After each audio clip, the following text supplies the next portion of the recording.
Let's talk about the very first mitzvah, commandment given to the Jewish people as a nation.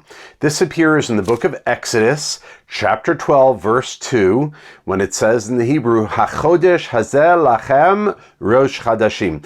This month shall be for you the new month, or the head of the months. And this is the commandment to celebrate what's called Rosh Chodesh, or the first of the new lunar month. Remember, the Jewish people follow, based on this, the lunar calendar, based on the cycles of the moon, and not what's called the Gregorian calendar, which is based, of course, on the solar calendar. So this is the first commandment given to the Jewish people, is to mark time on their calendars to celebrate the first of the new lunar month. A lunar month is usually around 29 days. And that is the amount of time that it takes for the moon to appear at the beginning of the month. You can barely see the moon, or you can't actually see it at all. Day 2, day 3, day 4, and so on and so forth. The moon appears to be growing in size. When it hits day 15 of the lunar month, then the moon starts to descend, and it gets smaller and smaller and smaller until you get to the end of the lunar month, about the 29th day, and then you cannot see the moon again, and then you'll have what's called the Rosh Chodesh, the new moon, and the moon will once again start to grow until the middle of the month, where it will be in its full glory. Why is this the first commandment given to the Jewish people after the Exodus from Egypt? The answer is because when someone is a slave, time is not in their control.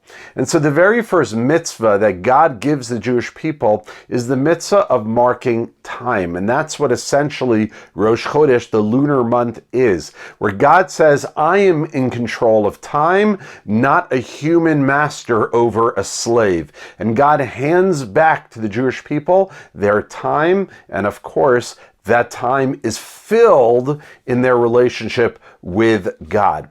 Another possibility, and the really, I don't want to say obsession, but the love of the Jewish people of the moon and identifying with the moon is based on a few other ideas. Number one is that the moon, remember, has no light of its own. It's simply a reflection of the sun. The light, what we see in the evening sky of the moon, is just an angle from the sun reflecting off the moon, and we see that light.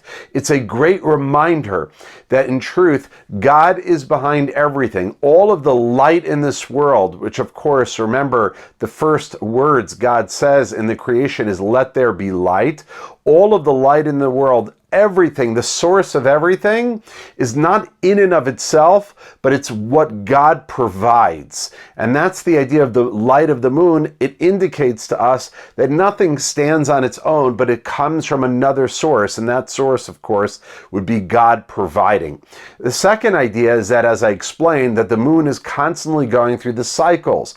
It disappears in the sky, and it starts to grow, and it reaches its zenith at the middle of the month, and it's fully bright, but then it slowly starts to disappear. The Jewish people have always related to this idea of the moon, because the Jewish people have gone through cycles of great persecution, a lot of ups and a lot of downs. But to always remember as a nation that God will stand by with us through the ups and downs.